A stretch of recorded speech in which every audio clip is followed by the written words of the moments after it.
Rob, what's good, homie? Yo, opening for PBA 2023 season, bro. We've been waiting Sick, how long for bowling? sick, a long time. It feels like forever, doesn't it? It feels like the last time I actually watched bowling streaming was like years ago. That's what it feels like. And there's some excitement around the start of this season with bowl TV, now being the new home for professional bowling, PBA bowling in full. So definitely some hype around that as well. It's kind of a fresh start. I feel like in some kind of way. See what they're going to bring to the table. But yeah, and although I'm not thrilled that the schedule starts with the U.S. Open as we've discussed, right? I mean, we talked about this a couple weeks back. Um, I'm enjoying the action. I'm glad they're back. I would prefer that it not be the U.S. Open first tournament. I also saw terrible planning by the PBA. Like I'm watching the qualifying last block for the U.S. Open, and a thing pops up for the PBA collegiate shootout qualifying is going on right now. And it's like PBA tweets out collegiate qualifying going on right now. And I retweeted them and said, How much great bowling? timing. Like we're all watching the US Open, like who's going to be watching the collegiate qualifying thing? And honestly, that's something I'd really like to watch. That's something that I'd actually have a No. really vested interest in watching. So like off the bat, terrible scheduling, terrible timing. Why would you run the qualifying block of the U.S. Open? I don't get it. But I'm happy that that bowling's back, baby. Um, they're brutal right now. And that's even I know how much more you enjoy it if that the fact that they're super tough. I mean, it's not disappointing this year, the US Open, when it comes to like shot conditions. And I know we'll get into it. We'll talk more after we talk our league review and whatnot. Um, but Christ, man, I was watching and I got a chance to watch today because I work from home Thursdays, and I'm like, man, I'm like watching I some games that Bill was on the last few pairs, like game 7 and game 8. Bill had a good cross, was cross to Parker Bone. And it was cool to be able to get to watch the last few games. Anyway, before we get really deep down into the US Open, let's give the people, this is usually your line, let's give the people what they came here for. League review. I kind of feel like Mike is, I think he's frozen. Anyway, all right, I'll get into my league review. We'll wait for Mike to come back. So league. Anybody doesn't follow me on Twitter. I was not able to get a table. You back? I'm back. All right. I was just want to go into my league review, so I didn't want to Okay. like delay the show. No, it's okay. No table this week. Still still salty about it. Very salty as the weeks go on. It's gone like 4 or 5 weeks now. We haven't got a table. It's ridiculous. Can I ask a question about this? Are you sure? Because like the Bolero Center I Bowling, they have the fold up tables that like fold up from the they're laid flat against the back, and then you could pull them up and prop them up with a thing underneath. They don't have those. No, these are like sturdy tables. Like this is Okay. like big tables. You probably would need like a few people to move. Okay. So whatever. Look, I'm not going to get into the table situation. Everybody knows that deal. But I will keep hammering Bolero on Twitter. I will keep at it. And then maybe But I somebody saw you tweet out that your teammates have to stand in separate places. right. I mean, what kind of experience is that? So you know how the Bolero has the couches, but a lot of people use the couches to like put their bowling balls on it, their spare balls, right? There's Their rosin bags. rosin Yeah. bags. Yeah. So you literally have two people sitting on the couches. Then you have like two people sitting. They have like these metal, like you probably know these, like bar type seating. And then you have a couple people. Then you have one person like just standing in the back, like talking to other people. You know what I mean? It's a disaster. It's a shit show. And if I wanted to eat something, I would have to like stand and eat like at one of those like bar tables that's right behind the lanes. Right. We discussed. Yeah. That's ridiculous. It's stupid. Bolero needs to get their shit together. Bolero Mesa specifically. I know a lot of other Boleros out there, are different, but Bolero Mesa specifically, I will keep tweeting them. Maybe I can get some eyes on it. Maybe get a corporate phone call or something that says like, why are league bowlers complaining they don't have tables? But if tables do get brought in the next few months, I will personally take responsibility and not win. You know that, right? On this show. As you should. As you should. Yeah. So other than that, 650, or I should say 649. It's pretty standard. My night was pretty standard there. Still can't carry shit. Still hit the pocket pretty much. Trying new balls. I'm trying everything. We won 2 games in totals. I won 2 to 3 of my points. So I wasn't really unhappy about my performance. I feel like I'm throwing it decent, but whatever. The lanes are ridiculous. They don't strip. It's so much wet dry. You want to just, you miss right, the ball hooks at your foot. You miss left, the ball never hooks. I have to use 1,000 surface. They're not stripping. The approaches are dirty, dude. Might be the last time I ever bowl in a fucking league of Bolero, honestly. Oh, I love it. I love it. I Dude. do. I'm sorry. Because listen, I understand. Like I would not want to bowl a league specifically on house shit in any center, let alone a Bolero center. I Yeah, mean, so I'm going to be moving in May to North Scottsdale, and I know there's another Bolero that I haven't been to up there. sounds fancy. It's Just the name of that town sounds. Did you guys hear that? North Scottsdale. Yeah, so I actually went on an escrow on a house. So Okay. I'm waiting to close on it. But Congrats. thanks, I appreciate it. It's in North Scottsdale. It's right next to a Bolero. It's a couple like a mile or two away. I'm going to see what that facility looks like. But this will be the last house league I will bowl on. I will publicly say that. Unless something comes up where it's super fun. But other than that, like if I am going to bowl league again, it's going to be no more than a 3-man team, and it will be on some kind of sport, no doubt.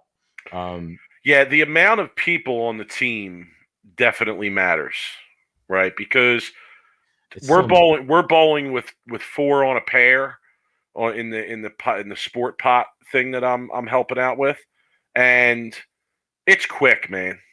I mean, we start at 7:15 and we're done by 9:30. 2 hours, just over 2 hours. We're in and we're out. The pace is good. Everybody's ready to bowl. They're up. They're up when it's their turn, with maybe a couple exceptions. So yeah, that matters a lot to me too. Once you get into like 3-man, 4-man, you're extending the time that you're there, especially if you have nowhere to sit. So I feel you on that 100. 10-person leagues should be banned. Okay, I'm gonna go ahead and say this: 10-person leagues are a scam. It's the bowling alley's way of keeping people in the bowling center for a very long time, so they could spend money on drinks and food. A 10-man league should be banned. They should. They're terrible. Okay, people on my team and other teams, if they're having conversations and not getting up when they're supposed to, the league night could go 3 hours, 3:15. Especially if no one's striking, which happens to be not a lot these days in that place. And it's just a long ass night, bro. Like, so yeah, like I'm done. And I look. How would you feel about? Because I like the 5-on-5 format myself. But let me ask you this: how would you feel about a 5-on-5 format league that let's say only met once a month? The 5-man team itself is miserable.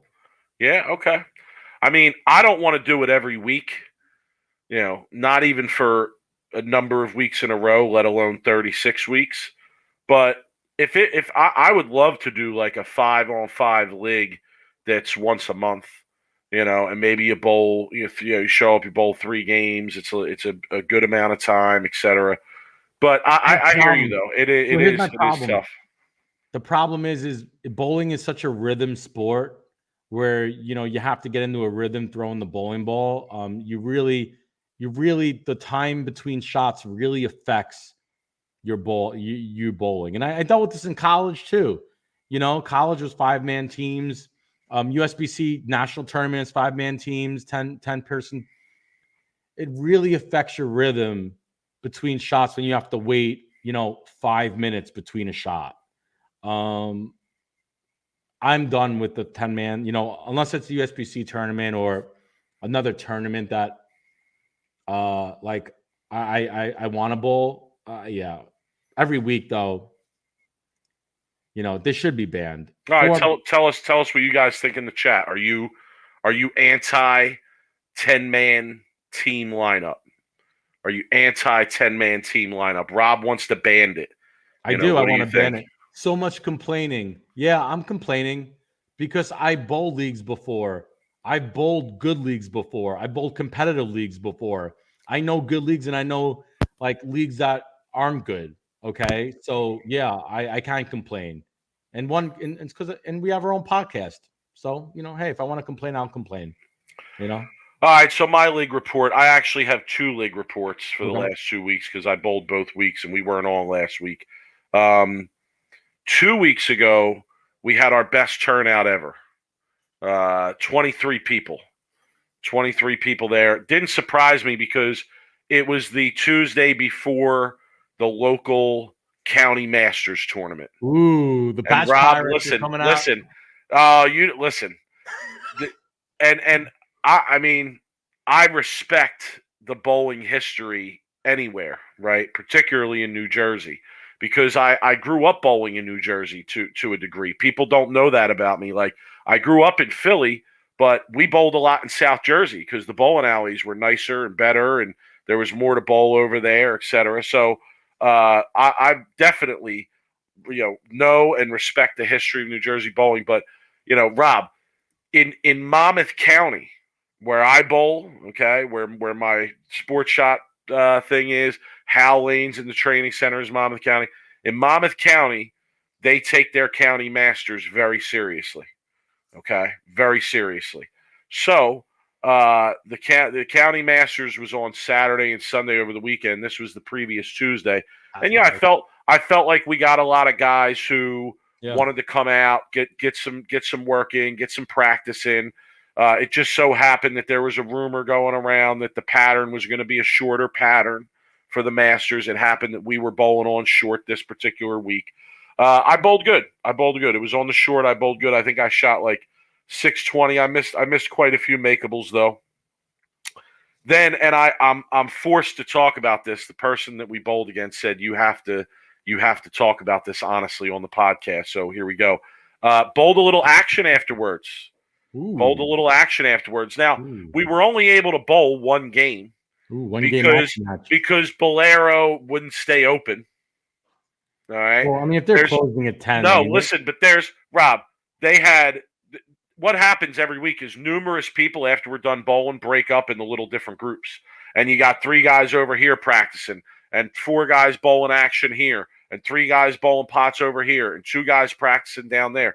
And like I don't know. I mean, if you have that many people in the center that want to bowl another game or two, is it a big deal to stay open? And I'm the type to go around and collect the tip for the counter people if they stay open. look, like corporate, when you deal with corporate bowling center compared to privately owned bowling center, whole different ball game, right? Like a privately owned bowling center that maybe we grew up in, or were all privately owned centers.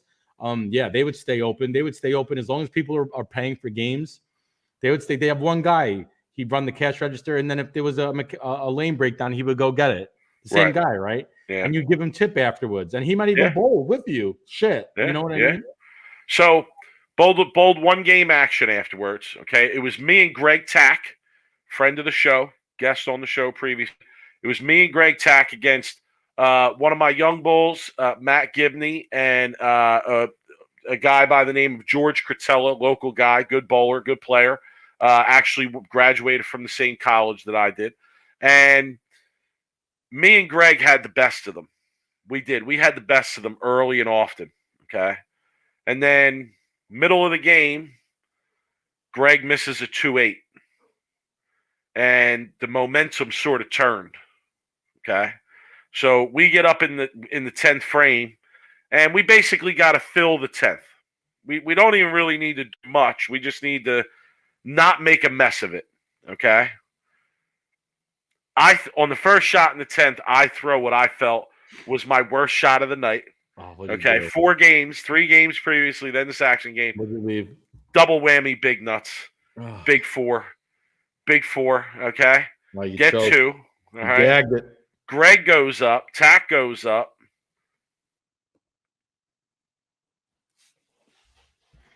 Oh.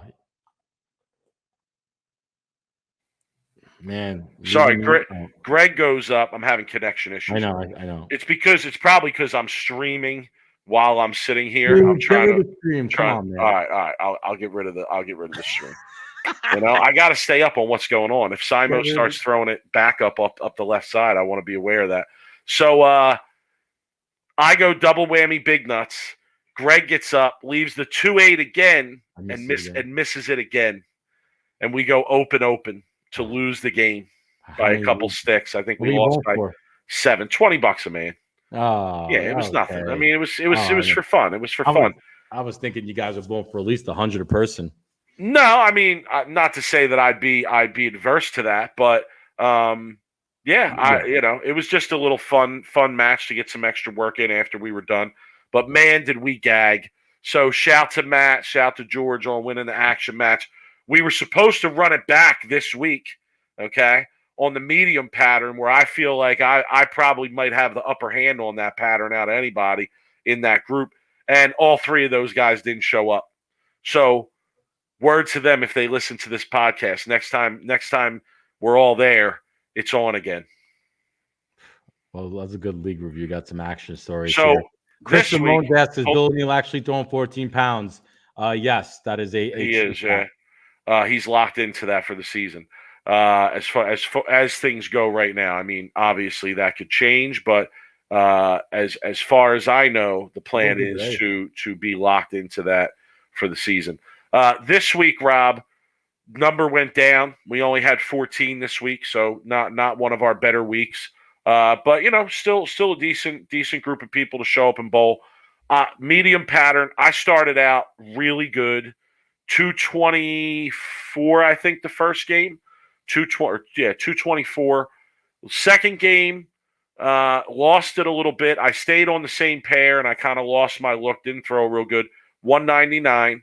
And then the last game, I stayed on the same pair again, and really just didn't execute well at all and shot 167, I think, the third game. So I was about 580, I believe, for the 3. So I'll say my average is up to like 195 or 196. And listen, I think for the stuff that we're bowling on, that's pretty respectable. I'm not going to say that I'm thrilled with that, but especially for how many spares I'm missing, I feel like I got to be throwing a decent amount of strikes for all the free pins I'm giving away on the spares to keep my average around that level. So we continue on. Next week is the 9th week of a 9-week session. We're going to start another one. I want to give a shout to Charlie Tapp. In the chat, I threw a thing out on Twitter asking if anybody can help me out with a ball, because I like to do some ball raffles to encourage people to bowl, and he was able to help me out, so I greatly appreciate that. There's a few other guys that said they're going to reach out and help me out as well, so I greatly appreciate that from everybody that reached out. We're going to keep it moving. We're going to keep it rolling, keep it going. New Jersey State County Masters was last weekend. Heard it was a really good event. I couldn't bowl because the Eagles were playing Sunday, and I had plans to go to Philly early Sunday, and the finals were Sunday. There ain't no bowling tournaments that can get me away from the NFC or AFC championship if my team's playing. If my team wasn't playing, I absolutely 100% would have bowled. I mean, I'm not saying. I'm saying if my team is playing, there's nothing to get me away from that game. Yeah, no, and honestly, My I kid like could be being born, and I'd be like, sorry. the way it could have worked out. I could have went and bowled the final Sunday and probably made it home if I didn't make a deep run to watch the game. But I actually had plans for the game, so I was traveling and stuff. So yeah, didn't really work out. Shout to fourth time he won it, and the All right, New Jersey State Masters. The New Jersey State Masters. How many local patch pirate tournaments do you have in your area? No, the New Jersey State Masters is not a patch pirate tournament, bro. That'll be an event that has some real serious talent there. Yeah, some patterns or what? Yeah. Oh yeah. Monmouth County Masters was on a pattern too. I told you. Yeah, they take their some of the county Masters tournaments around here in Jersey are very well run. Very well run, and knows what they're doing in the local association. Yeah, I mean, listen, I'm sure there's people that don't like it. I'm sure there's people that get frustrated when they bowl it, and there's 90% of the people don't like it. Yeah, but there are some, not all of them. I won't, and I'm not too familiar enough to say which ones fall into what category.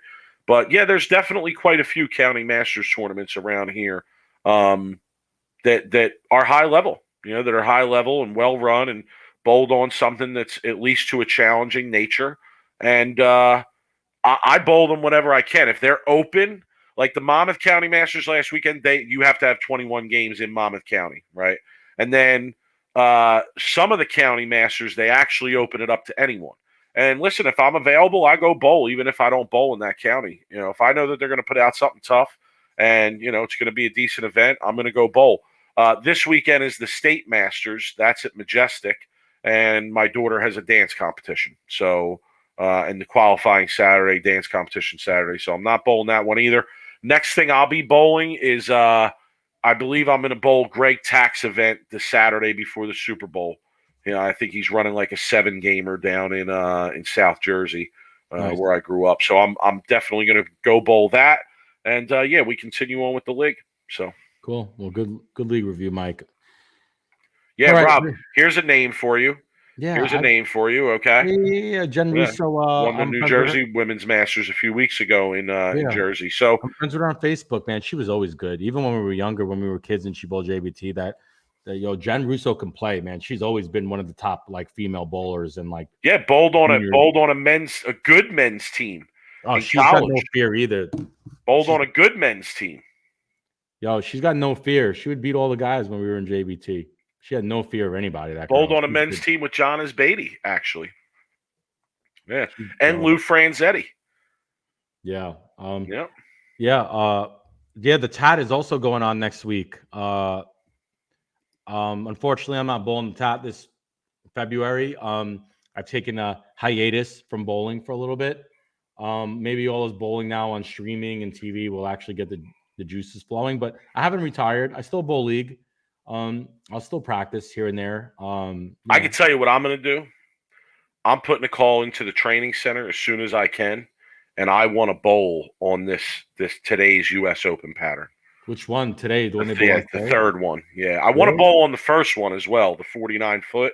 Yeah. But I really want to bowl on this one because this looks maddeningly hard. I have to say. So let's talk Dougie, about. I got a dance competition on Saturday, bro. I'm out. I'm sorry. I'm out. Don't worry though. You could, hey, Dougie, you could tune into Dougie Vision and watch him party, and watch him eat everybody's food at the snack bar. You can. But yeah, you should go bowl a TAT. This week in car audio, I like it. I'm going to try the TAT one this year. Look, I love the TAT. If you're an amateur bowler and you like bowling on a challenging shot and like bowling against people that are usually on the same playing field as you, where you don't have to go and bowl against the monsters that probably bowl the Greg Tack events and bowl the big shot, professional amateur bowlers. Essentially, the TAT is the tournament for you. Bowl the TAT. You will bowl against people that are on your playing field. A lot of people that bowl a tournament are part-time amateur bowlers like ourselves. They work full-time jobs. They bowl league. They'll bowl sport shot tournaments over the weekend. And that's what I call myself. And that's what Mike is. We're part-time amateur bowlers. That's what the tat is, and that's why the tat is so great. So I recommend anybody who can get out there and afford to go out there for a weekend or a long weekend, you should go bowl a tat. You get a chance to to bowl for 25 grand. They have a handicap division. There's a scratch division. There's an over 40 division. There's an over 50 division. There's so many divisions that you can I'm find. I'm 195. I'm 195. I mean, Yeah, sounds but good you're to in a me. sport. They'll still you I can know. still be under 215. There's a Okay. 215 and under, but Okay. anyway. All right, let's talk about some real bowling going on, Mike, because Let's do it. US Open is going on right now. Huh. As we speak, Mike has been Best watching. you believe it's the best week in bowling. I've always believed your brother believes it's the best week in bowling. You still feel that way? I do, yeah. Even though it's the first week? First week or last Still week. the best week? You know why, Mike? Come on, this isn't going to be the best week we get out of the whole PBA season. I mean, yes. No, You know why? That's just. I've always stated my case numerous shows before. It's the hardest patterns. It's the longest format. Okay. When it comes to qualifying and match play, it's one of the longest formats on the tour. They got rid of the cashier's round. They did. I mean, for what? I don't know. But they got rid of it's still the longest, it's still the hardest and longest. It's for a major.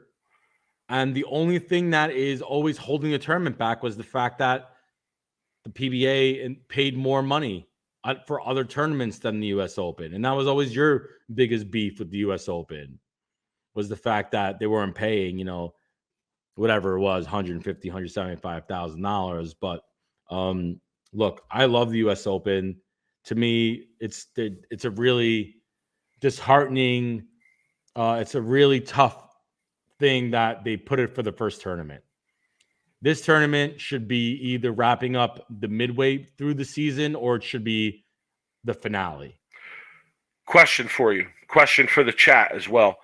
Does the fact that this is the first tournament of the year, does that, I guess I'll ask a couple questions. Does that impact the quality of the results? Okay, that would be one way I would ask it. Does that impact the prestige of the title? Because it's the first week of the year. I mean, let's be honest, like a lot of these guys are not in the sharpest form they're going to be throughout the season. I agree. And I think that the answer to those questions is yes, because of that. I want to see the US Open conducted when the best are at their best. And I feel like what we have this week is some guys are at their best. And most of the best are still knocking off the rust. You're seeing a lot of rust. I mean, even someone like, and I hate to use Bill as a scapegoat here, but Bill's best was today. And there might be a reason why he was at his best today. Right? Look, when you're someone, let's use Bill as an example. Okay. Bill has kids. He has a lot of responsibilities at home. Okay. He is not up to his best in the first tournament of the year.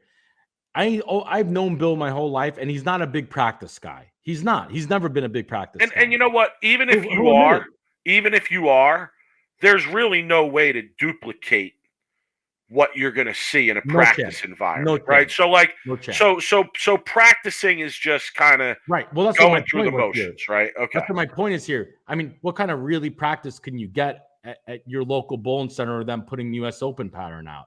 Even if it's by yourself, you're not getting, like you said, the tournament carry downs and the crossing pairs, right? The way they're going to break down and the way you're going to have to play. I mean, carry down, all of it, right? You're not. Listen, here's another thing that I'll add to this, to this list of things points you're making here. I know for a fact, because I called him on Friday of last week to say, hey, safe travels, good luck, I'll be watching, blah, blah, blah, blah, blah. And he was actually at a pre-practice session practice for all the guys from the brands of Brunswick. And you want to know what they were doing? They were drilling all the new balls. So not only is the rust there, but like, these guys are throwing balls. They have no idea really what they're throwing. They probably have a handful of games in with the equipment that they're throwing and the balls that they're throwing. So like, listen, I see people in the chat saying prestige. No, it's still prestigious. It is still prestigious. I will give you that. I will give you that. Okay, I'm not going to troll you on that. But on a scale of 1 to 100 prestige, okay, I think it's not 100. It's not 100. Okay, to me anyway. That's the way I feel. I'm not saying that it's 50. I'm not even saying that it's 70. But I can't say that it's 100% the same prestige. Derek writes in the chat, and this is a very interesting point. I think putting U.S. Open first gets their ratings at a higher level early. Now, Mike, that is a very, very legitimate, fair point, and it's a very good one. We appreciate that. Is it a possibility that they did it on purpose to get really some eyes and interest on the tour early, to get some subscriptions, some just some in general people like getting in real quick and being able to maybe follow the rest of the year? I mean, what do you think about that? I got to disagree with Derek there. I get the point, but like Bolero and the PBA does such a shit job of marketing the product that they have that, like, is that even a factor here? I agree like are they even trying for the ratings, Derek? Like, I don't even, and I'm not trying to be argumentative, but they don't try. Like, so to me, that doesn't even factor into it. Like, it's not like there's a bunch of people sitting around the table saying, well, let's start off with the U.S. Open to get the ratings up. No, they don't even promote it in their own bowling centers. So, like, I don't know. I don't know if that's a factor there. You would think. Good point. Fair point. No question. I just don't think that it's a factor in anything that goes on. Here's the funny thing is, like, and I've said this numerous times, bowling in a Bolero league now, you would think that they might make an announcement prior to the league, a quick announcement that the U.S. Open is starting next week, and that Bowl TV is now the official, streaming provider of the PBA, and everybody should go and like look into like using the product. It'd be nice if they actually gave Bolero League Bowlers some kind of discount on the stream. That would be nice too. I mean, you go into a Bolero center, you don't even know they own the PBA. No. Okay. There's nothing. They got no. I mean, you would love to see some kind of like bowler discount, league player discount for some of the the products from the PBA that you could get. Like, I just if they were, I mean, listen, I'm not a marketing expert, okay, but Derek, dude, Derek is the best. They can't sweep the floors properly, and you want announcements? Yeah, I'm not arguing there. Fair point, Hoss. Fair point. No question. You're right. You're right. So you're right. Listen, the U.S. Open. Okay, what created the greatest clip in bowling history? And it's funny that I'm going to say this because Pete was interviewed on Pardon the Interruption this week, and the memes going back around because Patrick Mahomes tweeted it out this weekend. I mean, this meme is the meme that will not die. Like, it's been around for years now. Mike Fagan, the guy who lost that match, has not been on tour in like half a decade at this point. Okay, so here's my thing though. If they wanted to promote it, why wouldn't they promote it as the tournament that spawned this, and show that, oh, this is the event where this happened.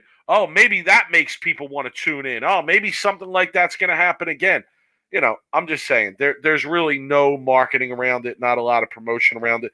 Rob, do you want to sidebar for a second and talk about the PDW part of my take interview and all that?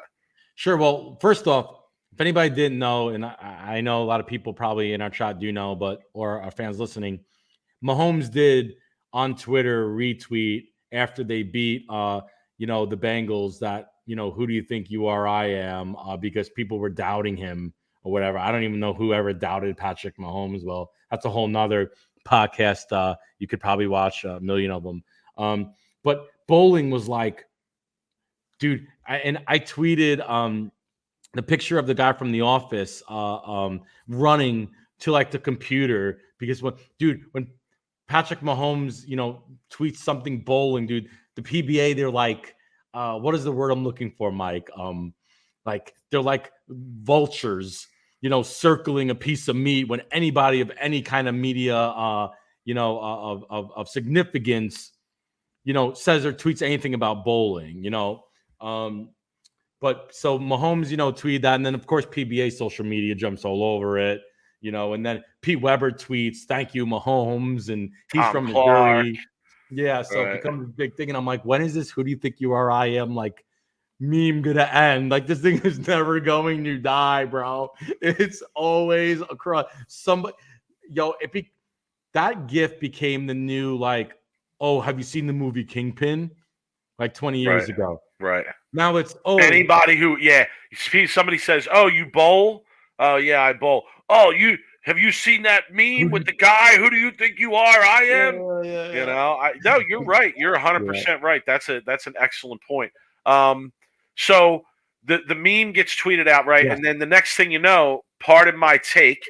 And this, I don't know if this was all coincidence or not, or how much of this was set up, but pardon my take was doing a bowling type event with Bolero. I don't know what the details on it were. It was something where a guy had to bowl 300 or eat hot dogs to take 10 pins off the score or something. I don't know. But they were Sounds awful. yeah, Sounds they were ridiculous. broadcasting from a Bolero center. And yeah, the next thing you know, like Pete Weber is live with the pardon my take guys. Now, say whatever you want about Barstool. People that have listened to this show for a while know I'm not really that much of a fan. I am actually a fan of that podcast. I do like what they do particularly.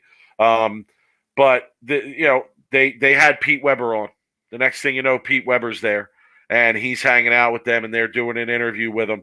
And I got to say, Rob, like I said on Twitter, I'm not going to lie, I'm a little jealous that it wasn't us, because that's one we never got. We got a lot. When we started this podcast, we started out heavy hitter style, bang, bang, bang, but we never got that one. And we wanted to do that interview. We wanted to be the people to ask him, Pete, who were you yelling at? Who was this? Because that's like, to bowling fans, that is like one of the greatest conspiracy questions that exist out there. Well, listen to our Mike Fagan interview. I know. Who was Pete Weber beefing with when all this was going on, right? And he told the guys from Part of My Take that it was a kid who was rooting against him, a teenage kid who was openly and somewhat loudly rooting against him during the match. And that's who. Can we find this kid? I probably could. Could somebody find this kid? And I would love to bring him on for an interview. Could somebody That find would this be kid? great. At this point, this kid's probably in his 20s now. Who is this kid? Nobody's ever found this kid. Nobody's ever mentioned this kid. So Mike Fagan on our interview with him years ago, and I've talked to him about it offline too, because he's a good friend of mine. We see him every once in a while. He's like, yo, like I never seen this kid. Like Pete made this kid up to get himself going. Like no, but Mike still believes that. Somebody, a fan of Part of My Take, actually went and I think sent out a screenshot of a pause in the YouTube video of the match of a kid, two kids sitting in the front row, like, oh, this must be him. So I don't know, I don't know, but I agree. Like, it would be awesome to find out who it was, or have someone step forward and say, yes, I was the Pete Weber heckler. But yeah, listen, it's cool. It's cool for bowling. I mean, I think that, again, they should use it to kind of promote the U.S. Open, since that's the event that it happened at. But yeah, it was cool. Good interview. If you haven't listened to it, you should definitely go check it out. It was a good interview with Pete. But they asked a lot of like stereotypical, like, I know nothing about bowling questions. That's really what it was. Standard. But that's their thing, though. Like, that's their shtick. Is anybody who comes on, they kind of act like they're unaware of a lot of stuff. So I think it's them just down low, like making fun of bowling without people knowing. Like, I don't know. Like, what's his name? Barstool Carl used to do. Well, yeah. See, that's what I'm saying. Like, a lot of their stuff, that's the angle that they take at it, right? So I can't say whether that's like purposeful to make fun of bowling or not, because they're like that with a lot of stuff. But I will say that I read some of the comments under some of the stuff they sent out, and more than one person was tweeting about gambling on bowling. And how come bowling isn't one of our favorite gambling pastimes? I retweeted one of the guys and I responded to another one and just said, "Yeah, it's unbelievable. Like you can bet on ping pong, but you can't bet on bowling." And I mean, it's sick. It makes me so sick that that you know that we can't bet on bowling, man. It really does. I mean, this week should be like a gambler's feast if you're into bowling in the U.S. Open. I mean, we should be betting futures, parlays of who's going to make the 9-man show. We should be betting match play matches left and right. I mean, it just frustrates me so bad. I'm So sorry. let's talk about like there was this whole thing about like Pete Weber, like being Right, banned Lucas just or mentioned it. The big cat, that's one of the guys from yeah. the PMT podcast, is coming after the USBC because they started a thing that like he wasn't invited to the U.S. Open. I mean, come on, listen. All due respect to one of the goats. All due respect to one of the goats, but he retired. He retired. So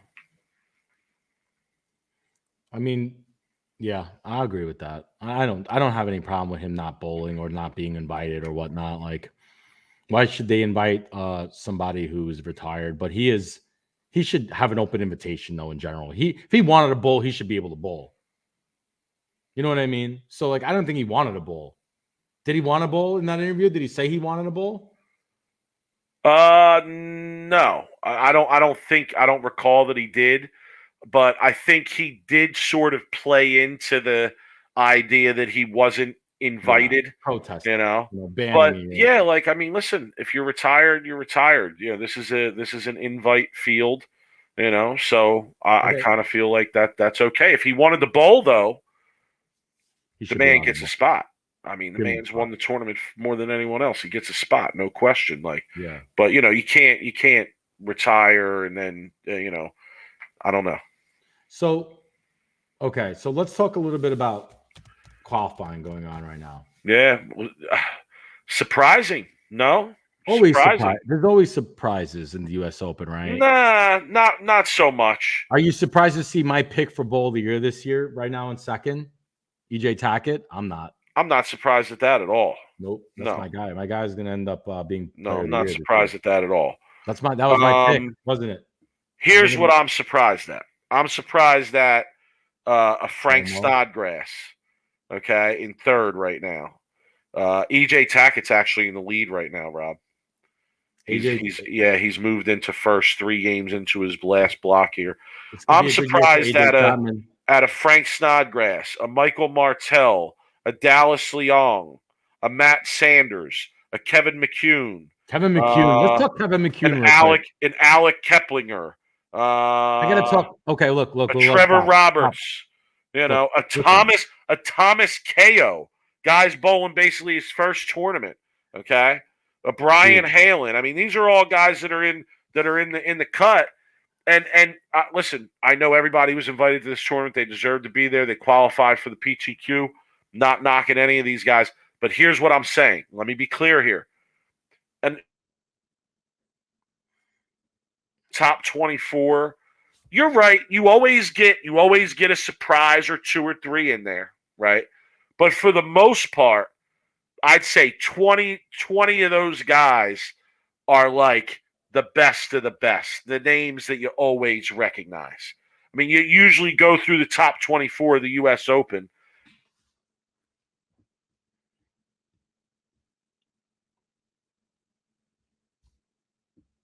man, Mike needs a new internet connection because I'm losing him here. Um, Where's Belmonte, by the way? Does anybody know in the chat what place Belmonte is in right now? He Because ain't making the cut. He's not making the cut. man, interesting. Yeah, Sorry, he's you're not making cutting the out. cut. So I know. I'm sorry. I apologize. I apologize for my connection. I'm not sure. Why it's so bad right now. yeah, but no, I I agree with you. I reset all mean, my stuff, but this is an interesting first 2 or 3 days, just in the fact that you have a ton of people that we know their names, but are never really like top 10 or top 15, right? Yeah, I mean, and again, do you agree with my point I was making that usually in the top 24, 20 of those guys are going to be names you'd absolutely Yeah. look Oh at yeah. as okay. 100%. So you wanted to talk Kevin McCune, Yeah. Oh, I love right? watching him bowl. So do I. But here's my question though: some of these patterns, do they make them so goofy that it becomes a little ridiculous? Am I wrong in asking that? I mean, this dude was piping it up the lane, throwing it a million at the head pin hunting. And he's not the only guy that I've seen doing that this No, week. no, no, no. He's not head pin hunting. Okay. He's not head pin hunting. You're right. Okay? He's not. But He there's knows what other he's guys doing. who what they were doing is that's how I would describe it. Yeah, he knows what he's doing. Like, and you know what the great thing about it is my brother Dave used to be able to do this because my brother Dave used to throw the ball hard. Sometimes you just throw the ball so hard that you take a lot of the pattern out of play. You're like overpowering the lanes, like how you would think of like sometimes how a two-hander could overpower lanes, or you think about it back in the day when like someone like Michelle Feldman and the women's tour could overpower the lanes. You know, Jason Couch used to overpower the lanes. I think what McCune is doing is a kind of this generation of like overpowering the pattern. Like, yeah, but again, does that say something about the pattern that's an approachable way to play them? yeah, I mean, I see nothing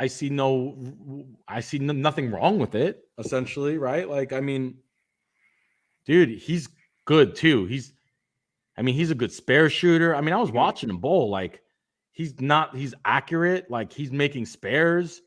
He's making adjustments. Like, I agree with Jared in the chat. He says it's nice to see this once a year, just something different. I do agree. I do agree, Jared. I would actually argue that, and this is a bigger discussion that I don't really want to get into right now, but I would actually argue that even with these radical pattern designs that are part of this event, they still break down the same way a lot of the time. It's still guys. Yeah, it's still guys standing in front of the ball return, game 5, in front of the ball return, lofting it over the left gutter cap. I mean, I don't know. I mean, to me, I want to see something put out there that eliminates that. Where we don't get to that point in a block. I hate the lofting. Oh, Rob, I tweeted out last night. If you want to be successful as a high level competitive bowler, or even as a competitive bowler, at any kind of high level, your loft game, if you throw it with one hand, your loft game better be A++. Okay? That's the worst part about bowling in today's day. I mean, Rob, I remember when like Robert Smith would loft over the left gutter just a little bit, right? People would lose their minds. Oh my God, people would lose their shit. They'd be running around pooping their pants because he lofted it a little bit over the left gutter. Rob, what these young guys do today, and these two-handers do today, I mean, it's sick. They're throwing the ball to the arrows. They're throwing the ball to the arrows in the air. I mean, come on. Like, I don't, and it's all the time. I want to see something that eliminates that. Like, that's, whatever you could think of that might do that. Hey, Theo, remind me when you put that pattern out. Most likely, probably not bowling. Theo, I wish. I told Greg Tack in the chat today of the broadcast that we need these patterns for his events. And I can tell you, as soon as I can, I'm hitting the training center and have them put out both of those patterns, one on each lane. I want to bowl on both of those. So the only other thing I could complain about when it comes to the U.S. Open, I love that you phrase it as if like you sit around like, what else can I complain about? But this was a legitimate complaint because I saw this tweeted out and Ronnie Russell retweeted it. It was my tweet. Is the unfairness between what squad you're on. And I don't think you're ever going to really resolve this issue if you want hundreds of entries in a bowling center that has, 48 lanes or or 36 lanes, right? There's no way around it, okay? That's logistically, that's the only really way you could have that many entries. But it is really a big crapshoot on what squad you come on. And it's not a coincidence that you might see a ton of bowlers on C squad or A squad, really dominate qualifying. And I'm just looking. A squad got the shaft in this event. Yeah, but this place has 70 lanes, but I don't think they're using the 70. They're All not, 70. and I think everybody, they've set it up pretty well at the U.S. Open. Like everybody hits every pair by the time you're through all the games, right? Everybody hits every pair, I think, 2 times after you've gone through qualifying. But yeah, Rob, I hear you. I hear what you're saying. That there are some inequities there, especially when you have 3 different squads across a day and the lanes are being stripped and oiled 3 times. And yes, you could tell by the score, just the fact that one squad has to be the guinea pigs each day is really not that fair, because knowledge is so much power in terms of how you're going to attack the lanes or what's going to work or what's not. So you don't think these guys are in the building while the first squad of the day is bowling, watching what different people are doing or not doing? Well, isn't the argument to that, well, every squad is going to be a guinea pig one day? Yeah, but what's the effect of that on that particular day? The effect on one day could be greater than the effect on another day. Charlie Tapp asking if we saw Beef Stew's rant when he was done today. Where was it, Charlie? I didn't see it. Was it on the broadcast or on Facebook or on YouTube? Where did he post it? Look, here's the thing: is I've dealt with this before. I bowled the Team USA trials back when it was at the Castaways years ago. And I remember specifically this tournament because I was traveling with Bill O'Neill, and we were on the C squad, which was the one squad that was really, really the one that got the shaft, essentially. And it's a lot different. And here's what happens is, like, the first day A squad, everybody's playing in, or I'm sorry, everybody starts playing right, like from the get-go. But then everybody realizes by like the 4th game that there's a good shot in, so people start moving in. And then what happens is the next couple squads, they start in instead of starting right. So essentially you blow up your shot in the middle of the lane. And what you're saying is right, though. What happens is they watch other people bowl, and it gets to the point where nobody's playing right anymore. So it really does screw around with a lot of the squads and a lot of how people play the lanes, and it's just the whole thing is it can be unfair. But now, that being said, how do you stop that if you want, essentially 100, 200, 300 bowlers in a bowling center that only maybe has like 60 lanes? Like, there's no way around it unless you want to put 5 or 6 on a pair. I'm sure everybody's going to really love that. So I don't know, but I just had to bring that up because there were a lot of bowlers complaining about the fact that maybe 1 or 2 people might come off a C squad. But we'll see, because I know there's a lot of people who, I think C squad was the squad that had a lot of like people come out of. And I think A squad is the one that really kind of got hurt. But you also still guys like Chris Prather and Dallas Leong and Matt Sanders that were in A squad, Marshall Kent. So really, like, how unfair is it if you still have bowlers coming out? I mean, right now, if the cut took place right now from the updated standings that I'm looking at, here would be the squad breakdown. Jones, what up, bro? 6, 7. 1, 2, 3, 4, 5, 6, 7, 8, 9, 10, 11. Okay, C would have 11, and A would have 1, 2, 3, 4, 5, 6. So I mean, not that bad. Not too bad. But here's the thing. Here's the thing, though. We'll see after it's all said and done. B squad is bowling right now. B squad is bowling right now, and there's at least 2 or 3 guys who could make a run at that cut number. So if 2 more of them get in, but they would eliminate both C squad guys. So it would really be even if that happened. If 2 more got in from B squad, it would be pretty even. Dude, EJ But is yeah, knocking by now, by but the I way. agree. I agree. Even in terms, even if it comes out even in the end, right?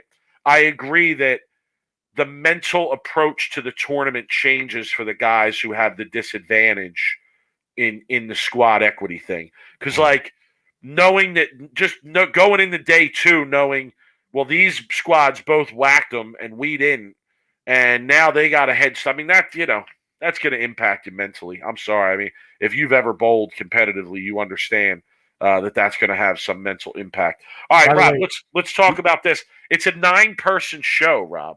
oh If God. people are not aware, it's a 9-person show. Okay, this isn't the first time they've done this. They had an 8-person show several years back at Carolier for the U.S. Open. Bill made the show. He lost to he beat Dan McClellan, then lost to Ryan Schaefer. So not the first time we've seen this. They're kind of billing it as match play, which I wouldn't necessarily agree with because it's not really match play. It's a second step ladder. Okay. So 9 people are going to make this show. I don't really see a winner coming from 5 through 9. No, Okay. I mean, I could see the person. I mean, What kind of betting odds would you get if you could bet one of the people on the first show seeds 5 through 9 in the step ladder wins the tournament? What do you think the odds are on that?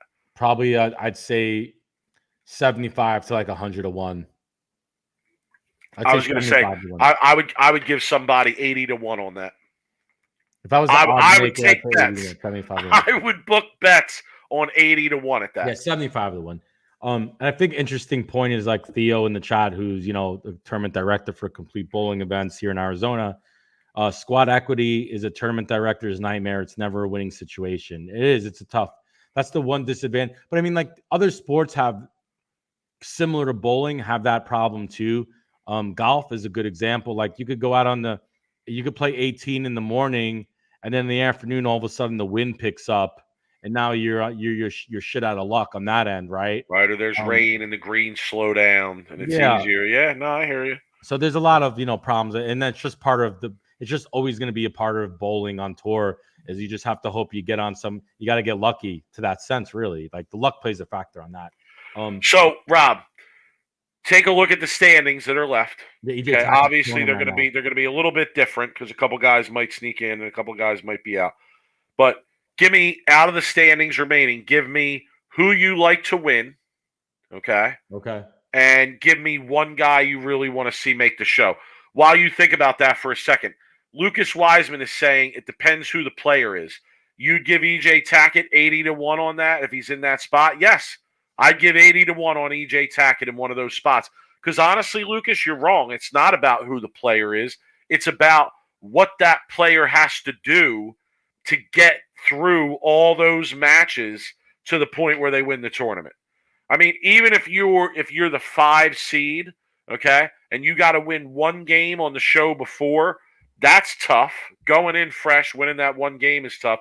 Then you got to go in and win 4 more matches the next day, which we don't see often, especially on conditions like this where they're changing and they're not going to be what they were like during the week. So, yeah, I would give 80 to 1 on that. Okay, so for your question about once qualifying is over and it goes to match play, whole nother tournament starts. Okay.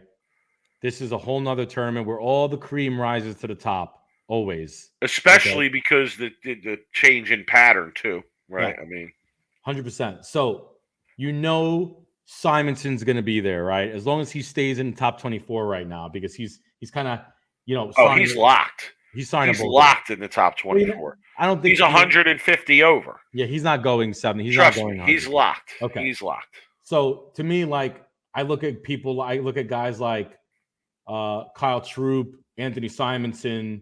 Kyle Troop is he'll make it. Then you have EJ Tackett. Tom Daugherty, 12th place right now. Yeah, Tom Daugherty will be close. EJ Tackett, the way he's bowling right now, he could be leading this tournament by hundreds of pins in the next couple. Like, I'm telling you, like EJ Well, all Tackett right, is going to be your lock him guy. in on the show. Lock him in on the Yeah, show if you want. But I like, am. he's got to win, bro. I know. He's got to win. I know. I don't care about EJ Tackett leading a tournament. Ho hum, yo. Ho hum. Yeah. Like, that's happened all the time. We've seen this so many times now where EJ Tackett whoops everybody's ass all week. And then when he gets on the show, it's paint picture, miss spare, frustration, game over. Okay? He's got to win, bro. This is old news. This is old news. I'd like to see. I'm liking seeing AJ Chapman in the top 10 right now. Eddie Grumman saying, "What about Trevor Roberts, switching from Storm to Hammer just a couple weeks ago, about to get a match play?" Listen, let me say something, Eddie. Shout to him, but shout to a lot of these younger guys, more unknown guys.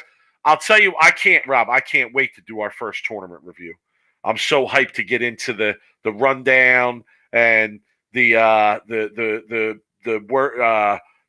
worst ride, best ride, dumpster diving, gold medal. I can't wait to get into it, and I'm going to tell you what category is going to be really tough this week. I see you, Hoss. It's going to be a tough category. There's a lot of Hosses. Lot of Hosses to see this week. There's a lot of Hosses to be like, yo, I see you, Hoss. Yeah, no, it'll be interesting to see what. I mean, Trevor Roberts, I see you, Hoss. I tweeted out today, Frank Snodgrass, I see you, Hoss. Okay, but we'll do it. We'll do it on our next show. We'll do the rundown. Okay. So match play then starts tomorrow. Yeah, all the match plays tomorrow. All of it's 24 games of match play tomorrow, I believe. Am I right? I think no. Or is there a block Saturday morning? No, dude. There's a show Saturday. Do they bowl all 24 tomorrow? Does anybody know? I'm looking right now, but I can bring up the schedule. No, the schedule is not. Let me see here. Yeah. Oh, here it is. I got it. Thursday, Friday, 8 games at 10 a.m. 8 games at 5 p.m. Okay. Saturday morning is another 8 games. Block Saturday morning. Okay. And then 4 p.m. is the televised on FS1. And then Sunday, 2 p.m. is the finals. Okay. So, yeah, that'll be, awesome weekend of bowling. Tomorrow, my favorite. Saturday morning will be awesome. Cook some breakfast, watch the last block of match play. The Bowl TV, if you guys don't have it, man, I would. It's even worth it for this week just alone. All right. So, did you give me one guy who you like to? One guy you want to see make the 9-person show, and who you think is going to win? You think Tackett's going to win? I mean, look, I'm not going out on a limb. The guy's leading right now, and he's about to probably bowl 250 over this block. Now, do I think he's going to win? I could see somebody like Chris Prather making a run. I like to pick guys that are in like the top 15. Simon will be there. I think Kyle Troop will be there, right? I think someone like Jesper is going to make a run too. You're taking all cream. You're giving me 80 picks here. I want one guy you want to see make the show, and who you got to win. Do you understand the question here, son? I want to see AJ Chapman make the show. Okay. All right. Okay. I like that. I want to see AJ Chapman make the show. In my prediction of who's going to win, I'm going to say EJ Tackett is going to win. Okay. U.S. Open this all right. year. I want to see Alec Keplinger make this show. Ooh, okay. You watched this kid throw it yet? You watched this kid throw it yet? No, oh I my don't God. know him. The kid might be the best one-handed bowler I've ever seen throw a ball. Wow, that says a lot. You say I'm serious, bro. I mean, this kid is the truth. Really? Where's he from? Michigan. Ooh, he's from Michigan. Okay. Oh, does he go to Wichita? Does he go to Wichita? He does. Okay.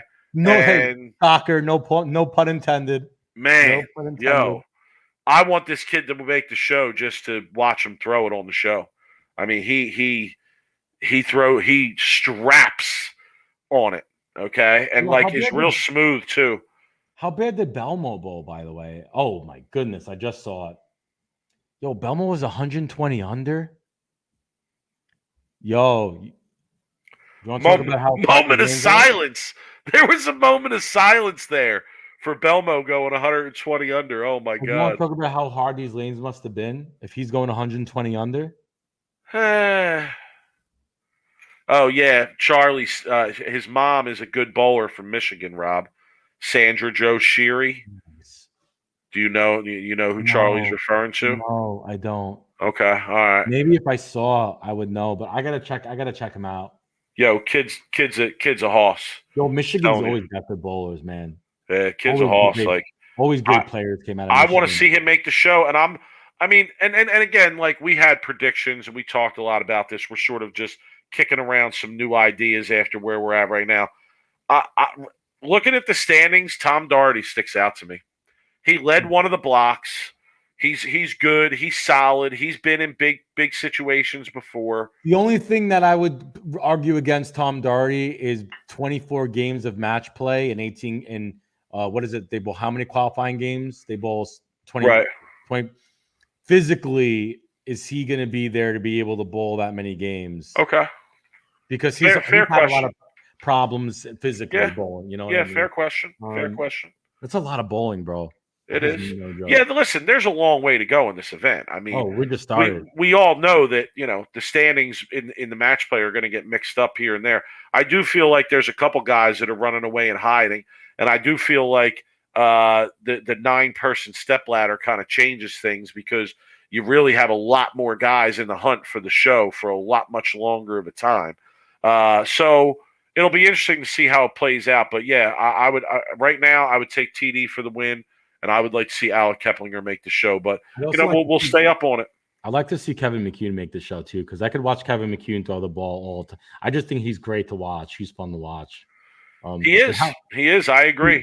How fun would that be to watch on TV? I mean, his ball it was going to look like it's going 50 miles an hour on TV. If you don't know what that last pattern is going to be like, and whether or not that's going to be a legit strategy for that pattern. But yeah, I would say that like it would definitely be interesting to see that kind of performance on the show for sure. Yeah. So yeah, tune in, guys, because tomorrow and Saturday morning is gonna be awesome. Watch match play. Yeah, and make sure you follow us on Twitter as well. Come join the conversation while we're watching the shows this weekend. I'm sure we'll be on there at some point chatting it up. Are we doing a live watch on Sunday or no? I forgot to ask you earlier. I don't want to put you on the spot while we're here live, but give it some thought. I could probably do it. I think I'd be available to do it if you wanted to do it. Maybe we'll talk. We'll talk. Okay. All right. So yeah, look for an update on that. Maybe Rob and I will jump on while the show's on and do some commentary while the show's on. We could always just do like the last hour, the last 2 matches or something if we wanted to. Yeah, true. Yeah, we can check it out. All right. What? Anything else? Anything else, Rob? Or are we moving into worst of the week here? For the worst of the week, I think we hit on the U.S. Open. Okay.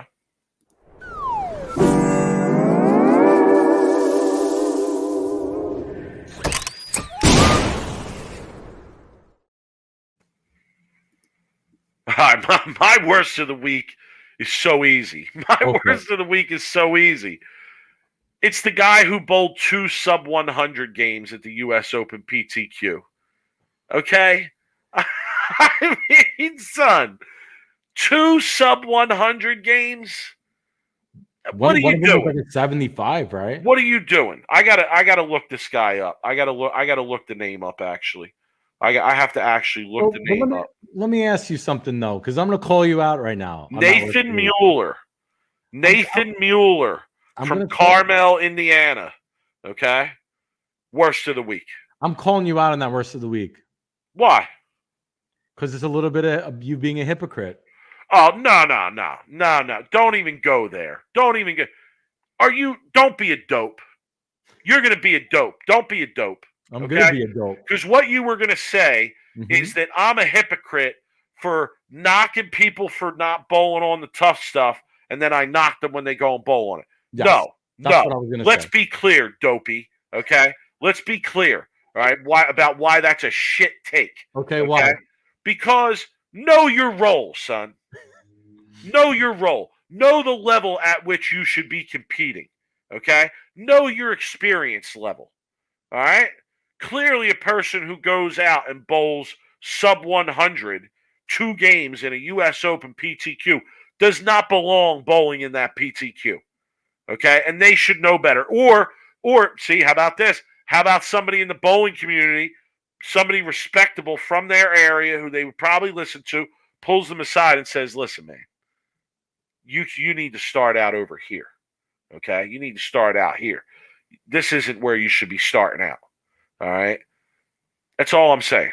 But who Okay? cares? Like if he's just bowling for his own like experience level and just to see what the patterns look like on a top level. Like, what does it matter if he bowls 35 every game? I mean, obviously 35 is a little bit crazy, but I mean, if he's going and just doing his own thing and just wants to bowl, like, and just to see what's going on out there, and he's gonna pay the entry to get into PTQ, then like I don't know. I don't see really anything wrong with it, but I also Sub understand 100 though, son. two of them, 2 games. Two of them. Come on, son. I don't know. You're really gonna stand behind that? No, I mean, I'm torn between like I'm with the kid, like, hey Oh, man, you're go a for it. softy.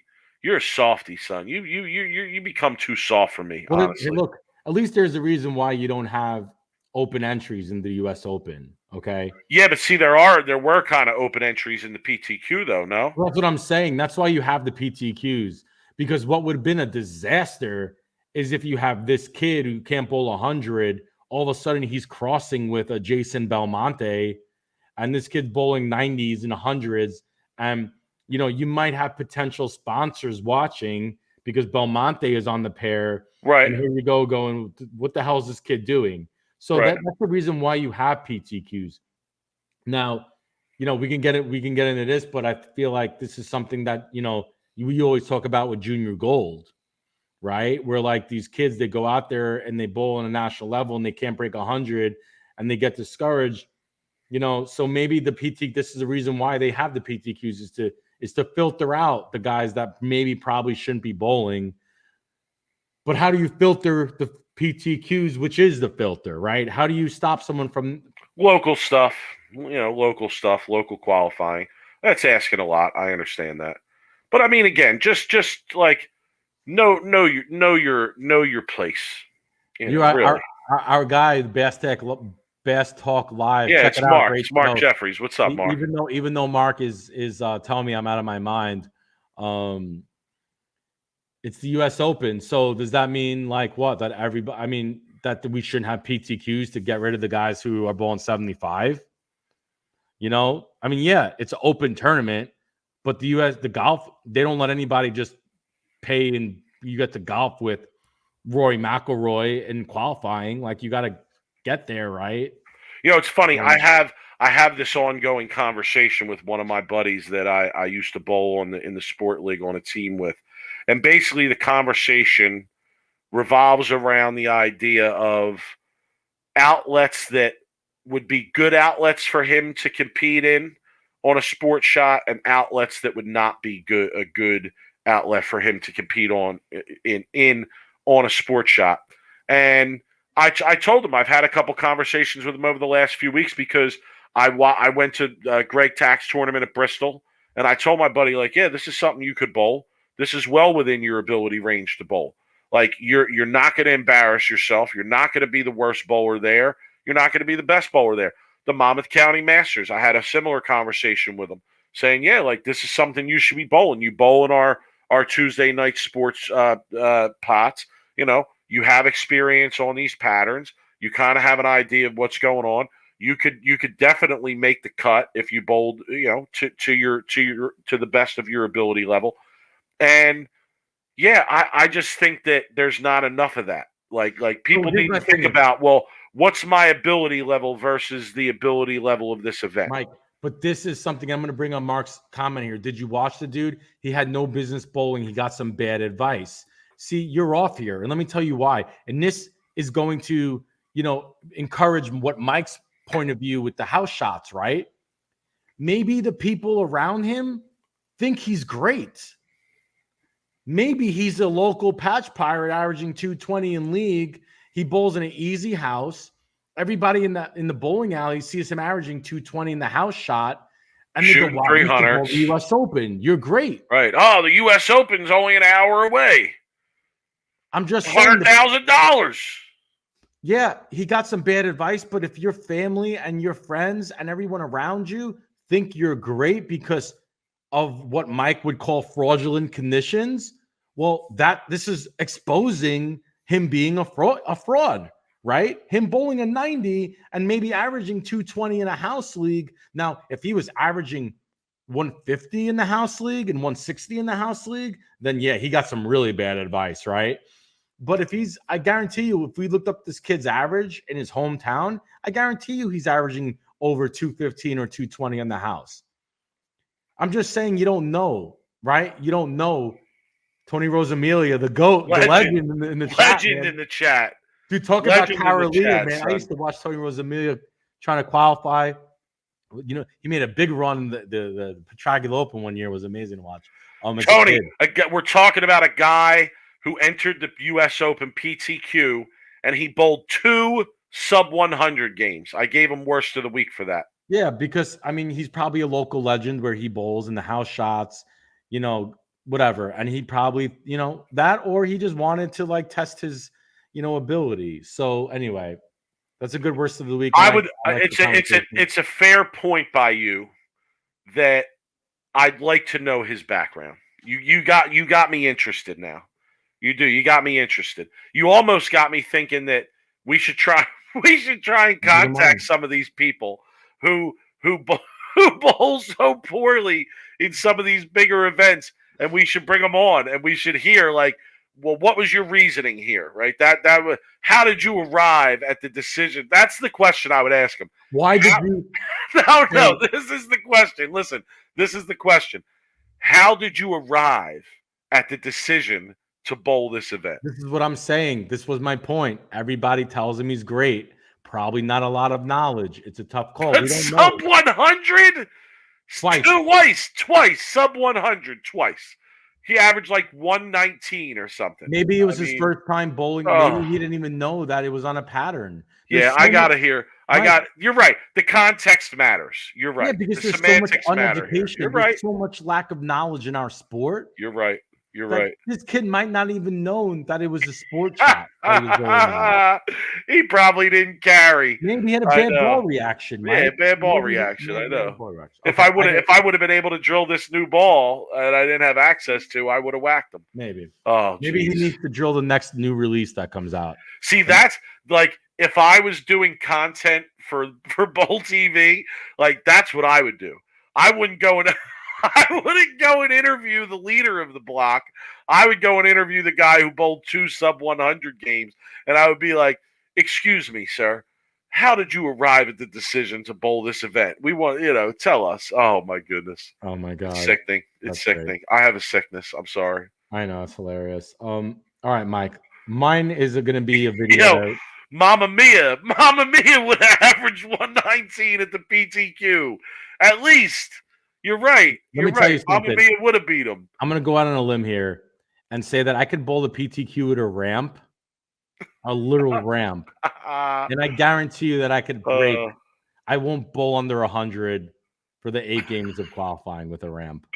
Would you average more than 120? With the ramp? I think so. If I got the the way the ball was moving, I could make adjustments with the ramp. That I guarantee you, not a lot of people could make those adjustments, but I could. I would be able to move left. I'd be able to. All right, we're getting a little bit crazy here. Let's talk my worst of the week, because this is a video, and I'm gonna. This is an intersection of two things you love a lot. I'll say that. I love this. So this was the 2023 Morris Anderson Memorial Shootout. It was, I believe, one of the final matches. Okay, I'm going to put it on. Hopefully the volume is on. Brady can put up a double and make it a pretty hard feat. Brady's got what, 247 still? I believe so.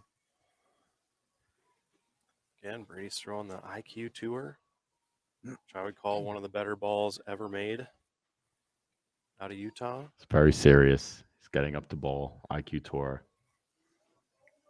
Uh-oh. Uh-oh. Uh-oh. There is a dog.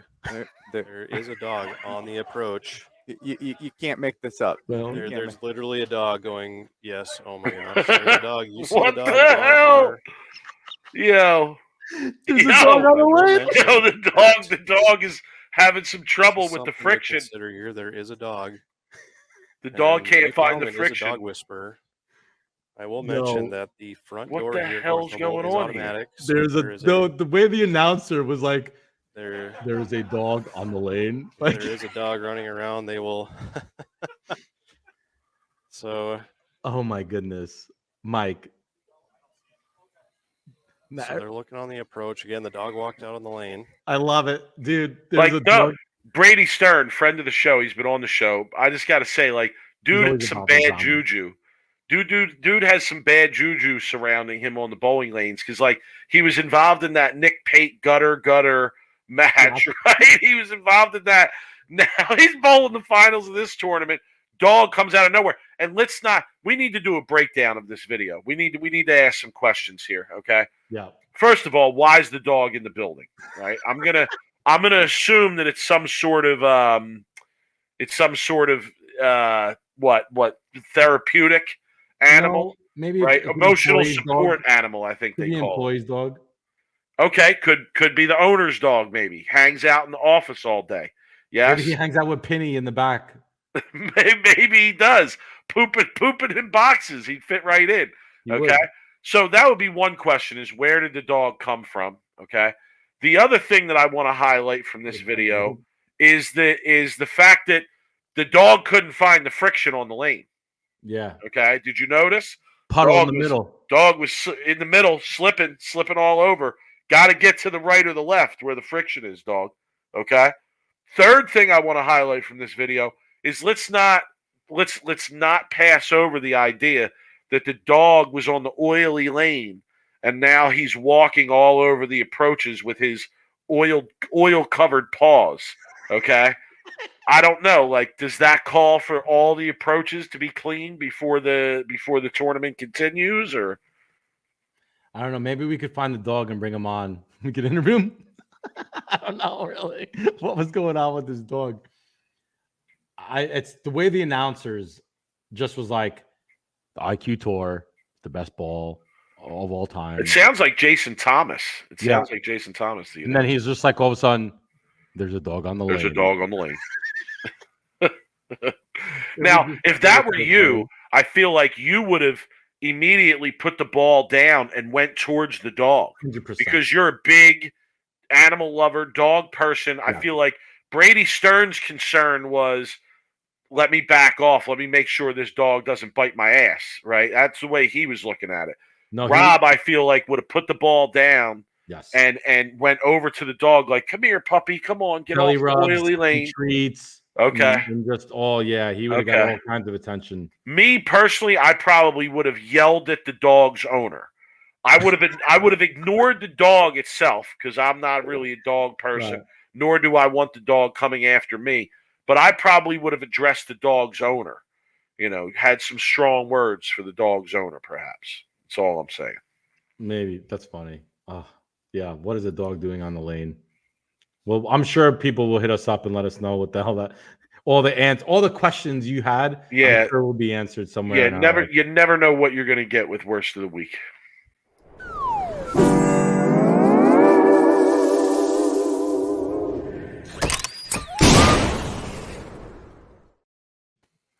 There's a dog on the lane. That's like that announcing piece is up there with the guy who was apologizing for using slurs and then is like, and Castellanos with a deep shot to center field. That's the IQ tour, one of the best balls ever. And there's a dog on the lane. I mean, it's like it's right there. It's right there. I'd put those in the same category. I would have loved if the announcer would have got like super hype. There's a dog, like on the lane, like started yelling, like yeah. Oh, that was my- good. That was good stuff. Final thoughts, Rob. No, just happy bowling's back. Match play tomorrow. I'm not going to be able to watch essentially all day. I'm not going to be able to get a chance of any of it tomorrow. Some people work during the day and can't stream and watch videos when they work. And then mom is in town, so I'm not going to have really any time even after work to check out match play.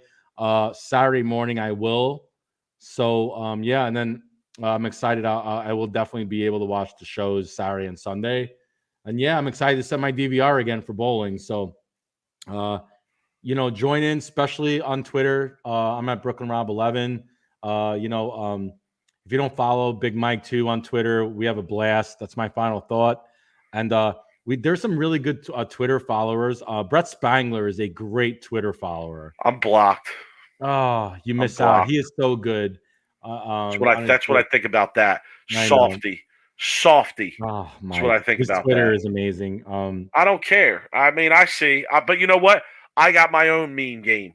Okay, I'm coming for the crown. I'm coming for the crown. Okay, it's so much better if you were actually on tour and you could create memes based on what you have content there. Agreed. It's probably so much better. So anyway, check us out on social Score media. update from Jared in the chat. Thanks, Jared. Sam Cooley minus 129 for this block to fall to -4. Yeesh.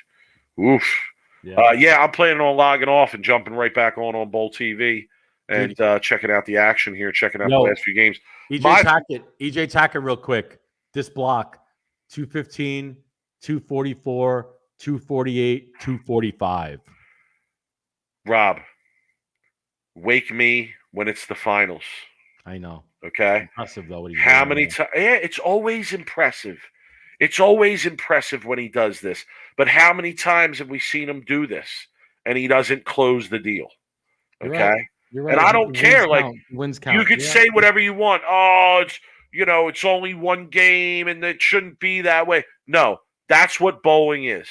Okay. Yeah. That's what bowling is. That's the way it is. So you got to perform in that situation. Okay. Now, am I saying he won't win? No, I'm not saying that. But I'm saying that there's a recent history there where he's doing exactly what's going on right here. Running away from the field and hiding, and then choking it up when it comes to finishing the job. Okay? Here's my final thought. Last week, 2 weeks ago, when we had the show, I went on a rant about how we accept fraudulence in the bowling community. Okay? Yeah, it was a good rant. And sometimes fate has a way of just putting things in front of me. I'll say that. Like when I feel strongly about something, fate has a way of putting something in front of me that shows me that I'm right. It proves to me that I'm correct in the way I'm looking at things. You look for signs to prove you're right. No, I don't. See, that's the thing. I don't look for them. Okay, they very clearly just fall right in front of me. Like, oh, look at this. It just happens to fall right in front of me. Okay. And I'm not going to give a lot of specifics here, and I'm not going to really comment on this afterwards because, I'm not here to blow somebody's shit up. That's not what I'm here to do. Okay. But it was really funny to me and confirming to me that the week after I did that rant, I happened to be online looking at something, and I forget what. Again, I'm not going to give many specifics here. And I came across a press release from a company, and the press release was announcing a hire at this company. Okay, it was announcing. I'm not going to say. I'm not going to say whether it was or it wasn't. But it was something. It was something involved in the bowling community. I'll say that. Okay. And in this press release, they mentioned that a person had vast experience bowling on the professional tour. Okay. And I thought to myself, no, never saw that. So I texted a person or two and said, hey, is this the case or no? And they got back to me and said, no. And, listen, like, I feel like that's where we're at in the bowling community, where, like, people can just say whatever they want. People can just say, oh, yeah, I have this level of cred, so to speak, in the bowling community. And like, no one cares to check them, and I just found that very interesting. The week after I do that rant, I see that, and I thought to myself, man, like, is that where we're at in the bowling community, where people can just throw out whatever they want in terms of their credentials, in terms of their experience, and, like, we'll just accept it, instead of really being honest about it and saying, no, like, maybe this person doesn't have that experience, but, for the people that are here, for the people that are left in the room, their experience level is superior. Okay, I don't think there's anything wrong with saying that. As I said in my rant a couple weeks back, like, we've lost a lot of great people in the bowling community.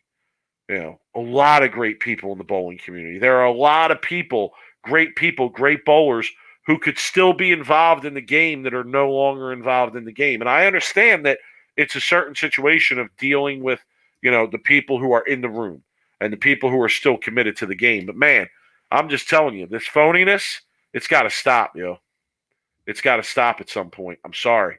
I'm not, and again, I'm not looking to cause a stir or kerfuffle or, make accusations, etc. That's why I keep things very general.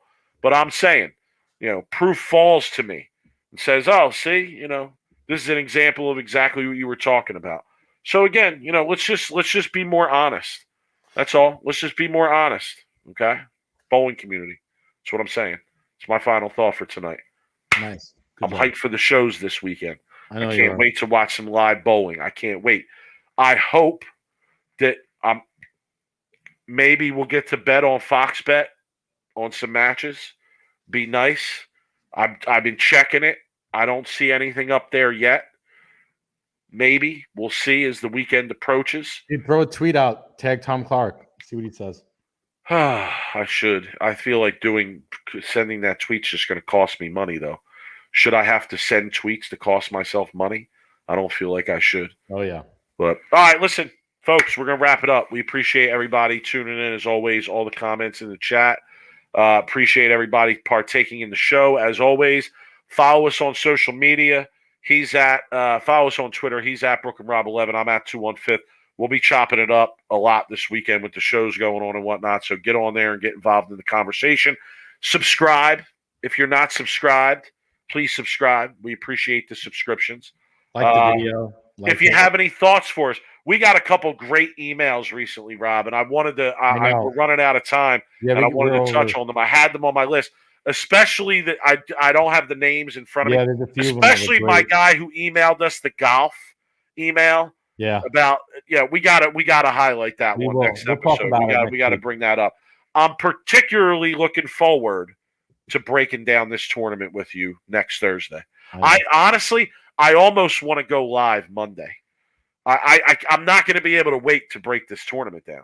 I'm going to want to break this tournament down like immediately after the tournament. I know. Because, I can't wait to do our rundown list. I'm going to have some dumpster diving gold medals to hand out.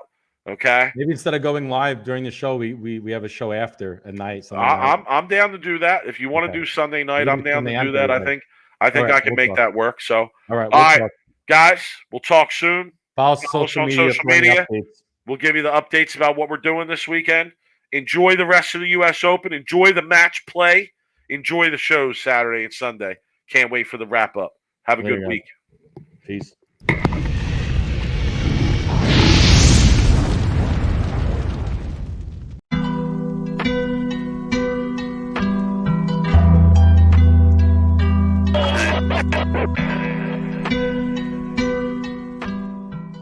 You are now listening to Sweep the Rack podcast featuring Brooklyn Rob and Big Mike.